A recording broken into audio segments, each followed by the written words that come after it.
Hey guys, Jexie here. Welcome back to another video. So, a lot of you have been requesting story times, and although I do have a whole bunch from active addiction, I really want to be cautious about glorifying my active using because I feel like that's kind of hypocritical to my message of recovery. So, I still have to think a little bit about how I want to approach those stories. However, I do have a story for you guys about how I almost died after childbirth.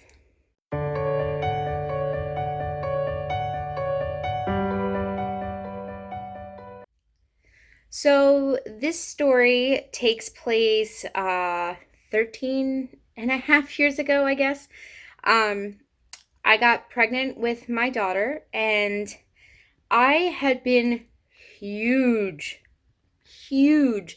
Like, I'll see if I can locate any pictures to put up. I'm not sure. I know my mom had some pictures from my pregnancy that were on a hard drive, and I'm not sure she knows where it is, but if I can find some pictures, I'll post them. But I had gained like 80 pounds with my daughter. I started at 115, then I lost 5 pounds at the first trimester, and then I think it was up to like 185 or something. Like I was big, but my stomach was so big. And at the end, it had like squared off. Like I could literally eat like freezer macaroni and cheese, like, like the freezer trays, and I could sit it on my belly while I was standing. It had squared off. So at the time, I was living on a military base with my ex-husband and in Georgia. And so the hospital down there was not the best. Besides it being a military hospital, which not all of them had the greatest reputation, it was also in Georgia. When I had gotten pregnant during what they called a baby boom. It was one of the most actively deployed bases in the country, and a whole bunch of units had gotten back from Iraq right around the time that I had gotten pregnant. So there was a ridiculous amount of pregnant women when I was pregnant.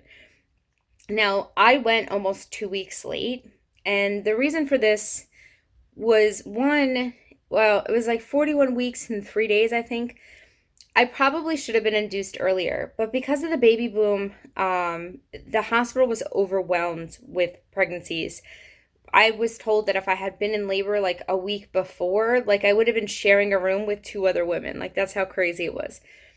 So I had been late and I hadn't seen a doctor since I was like 38 and a half weeks. Now, for those of you who don't know, usually you deliver at 40 weeks. And usually the last month or so of your pregnancy, you're seeing a doctor every week. I hadn't seen a doctor for weeks, and so it was like 38 weeks to 41. So that 3 weeks is a long time at the end of pregnancy not to see a doctor. I had gone to labor and delivery quite a few times because I was having contractions, and I wasn't having like Braxton Hicks contractions. I was having actual contractions for, I think, almost the last 5 weeks of my pregnancy. I had been 3 centimeters dilated for the last 2 weeks of my pregnancy. And I kept going into labor and delivery thinking for sure that I must be in labor.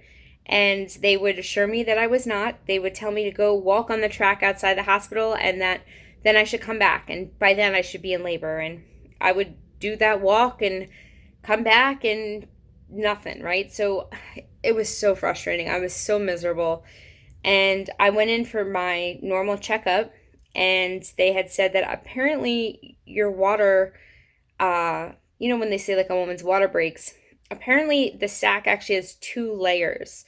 And when they went and checked me, they said the first layer had been broken and had been broken for some time. Luckily, the second layer that actually holds the water in was still there, but they immediately took me to labor and delivery and said that I needed to be induced. So they take this thing that looks like a crochet hook, essentially, and they stick it up there and they pop your water, right? So one of the things that I know now, looking back, that I didn't know at the time, is there was a lot of meconium in the fluid. Meconium is essentially baby poop, I think. It's not supposed to be there. It's usually a sign of a problem. But I only know this because the nurses, I had two nurses who were in charge of my care, and they clearly hated each other, like hated each other. So one nurse would come in and like sit my bed up, and the other nurse would come in and lie me down. And one nurse would come in and do something, and then the other nurse would come in and undo it. So at one point, I was sitting up in this bed. It was like folded bed. And so my feet were sitting in the puddle of like the fluid. And I remember asking, like, hey, is there any way I could take my feet out of this? Like, my feet are cold because they're wet. And so I remember seeing the fluid was had meconium. And at the time, I didn't know what that was. So it didn't occur. It's just something I knew after.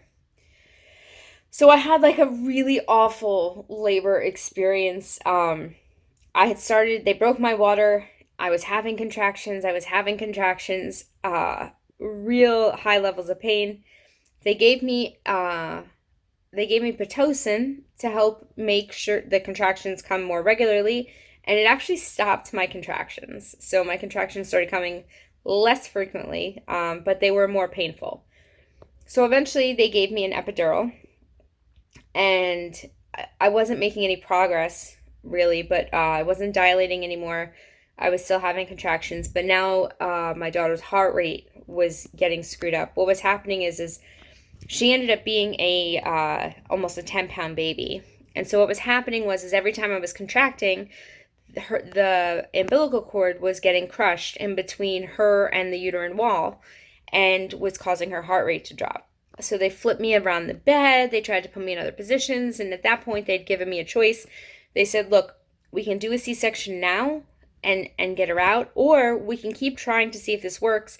But if it doesn't, it may put her into stress, and we may have to do an emergency C-section, which will mean that your husband won't be able to be in the room and you'll be knocked out. And I was like, well, I don't want that, right? Like, I don't want to not be present for my own daughter's birth, right? So we opted for the C-section. And all right.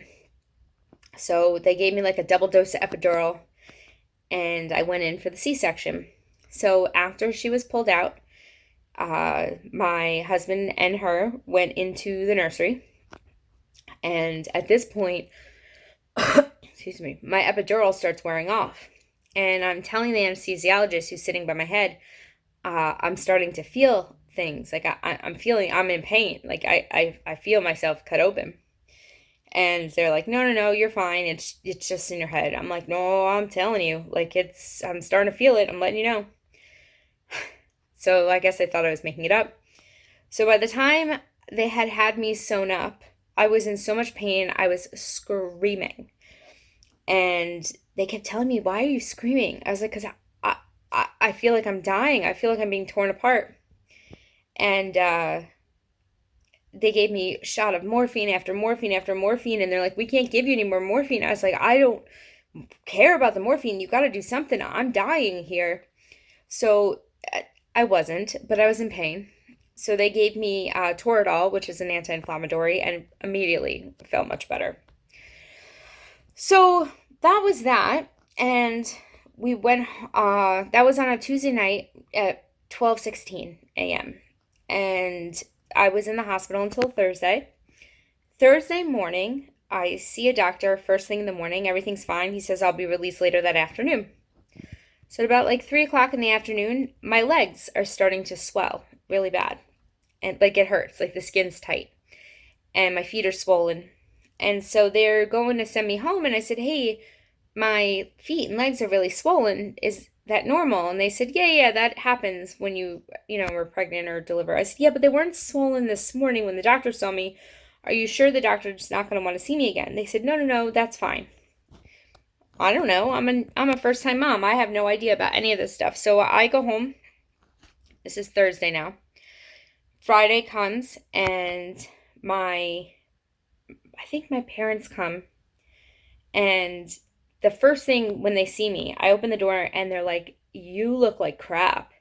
And I was like, yeah, thanks. I just had a baby. And they're like, no, like something looks really wrong. My skin was gray. My teeth were like black. I looked back at pictures again. I don't know if I can find them. If I can find them, I'll put them up. But I looked really bad. Like my paler, whatever they call it, like their skin color was so bad. So Saturday, my in-laws come. We have all these people in our house. And I woke up on Saturday and I wasn't feeling well. I was having chest pains and it was really hard to breathe. And I didn't want to say anything because we had company, I had a new baby. On top of that, Friday, I never went to the bathroom in the hospital, and Friday was like a whole experience of needing enemas and screaming, and it was a whole different thing. But maybe I'll tell that story on my Patreon.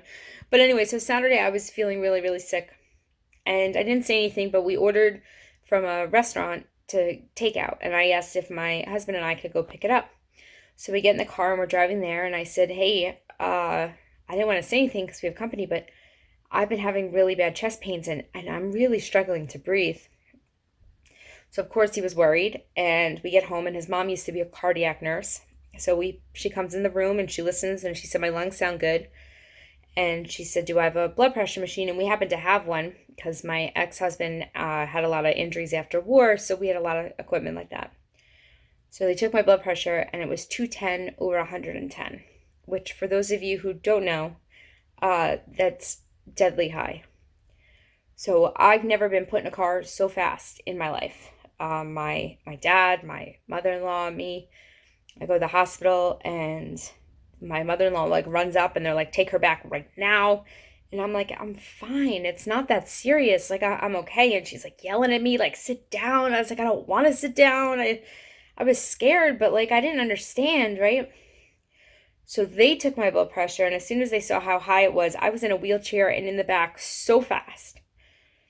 And they immediately gave me nitrous oxide or something, whatever the thing is that you put under your tongue that they give to people who are having heart attacks. As it turns out, they thought I was having a stroke. And this is one of those things that I didn't actually realize at the time how close to death I was. It was actually years later talking to my parents and my ex-husband when they mentioned that. Like, no, like they weren't sure I was going to make it. Like, they didn't know what was wrong. What they most likely happened is that they didn't get the entire placenta out. They're not 100% sure. But one thing they did there that they didn't do after my son is they kept pushing on my belly, right? Like I was in a lot of pain. It took me almost 2 months before I could stand up and sit down without being in excruciating pain. I had staples instead of stitches, and it was a mess. I was a mess. But while I was immediately put into ICU, they put me on magnesium. The room was 90 degrees. Magnesium makes you super hot. It feels like warm lava, like going in your veins. And I wasn't allowed to drink anything for 24 hours. And I remember I was crying. I said, how can you have me? And I just had I have a new baby. He's a couple days old. I'm not leaving my baby. Like, I was like, I'm not going to ICU without my baby. I'm not staying in the hospital without my baby. So luckily my dad was there, and my dad talked to them, and because there was nobody else in ICU at the time, they said as long as my ex-husband was going to stay in the room with me, that they would get the bassinet and stuff from maternity ward, bring it down, and the baby could stay. So I was there for 2 days. She stayed with me. She was miserable. As I said, the room was hot, and they told me I could breastfeed on magnesium, but it just didn't sit well with her. Whatever it was that it didn't make her happy. She was miserable being there. So I left a couple of days later. I was back. I had to end up going back again because my blood pressure shot up, and that time I had the baby stay home and a couple more days on magnesium, and then I was fine. Also, while they were pushing on my stomach in the ICU, eventually at one point there was like this loud pop. Something in my belly shifted completely.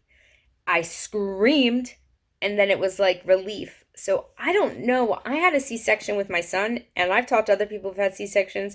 I've never heard of anybody's having their belly pushed like that afterwards. So I have a feeling they knew that there was a problem, and they just never told me. So yeah, so I don't know. Like I still look back and things are fuzzy, but it wasn't until, as I said, it wasn't until after the fact that I realized like just how close to death I had come. 210 over 110 blood pressure, and I don't know how long my blood pressure was like that because I had been feeling that ill for most of the day. At any point I could have stroked, and not everybody recovers from strokes. They really felt like I had minutes before my body had given out, and so I made different choices when I had my son. I went to a different hospital. Luckily, I was in New Jersey, and I did a little bit more research. I didn't really have much of a choice when I delivered my daughter, but So there was like a lot of factors, right? The fact that I was way late, I was very big, there was meconium in the fluid, um, my epidural wore off, and everything was a mess. But luckily, everything turned out fine. I obviously am healthy and fine. My daughter is now a teenager and she's fine.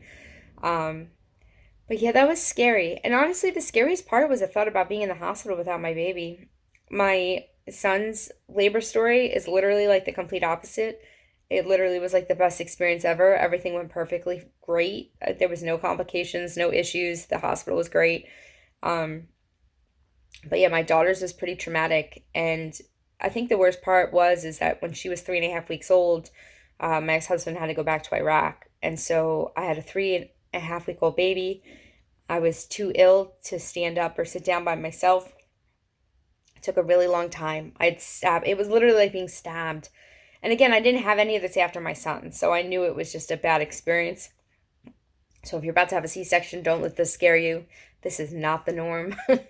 My son's C-section, everything was great. I didn't have pain afterwards almost at all. I definitely didn't have the weakness that I had after my daughter, but so I ended up having to move home with my parents, and my parents helped me out while he was in Iraq for the first 10 months of her life. But I don't know. So I don't know if that's an interesting story or not, but I thought I'd share it. For those of you who know, my channel is normally about my experience with recovery from active addiction. And if you'd like to support my channel, I do have a Patreon. Links are in the description. I have a Discord. My Twitter and Instagram is according to Jexy, just like my YouTube channel is.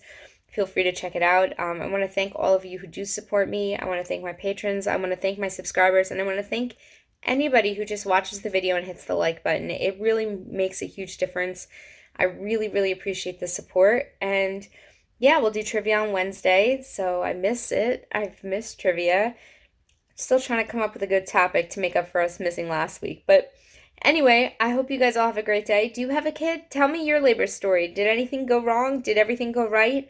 If do you know anybody who had any sort of weird experiences? Yeah, share your experience. If you don't have a baby, share your experience with something else. Did you have anything where like you were close to losing it, Share, let me know what's going on. I always enjoy reading your comments. You guys know I reply to everything. So yeah, so I hope you guys all have a really, really wonderful rest of your day, and I'll see you tomorrow at trivia. Bye, guys.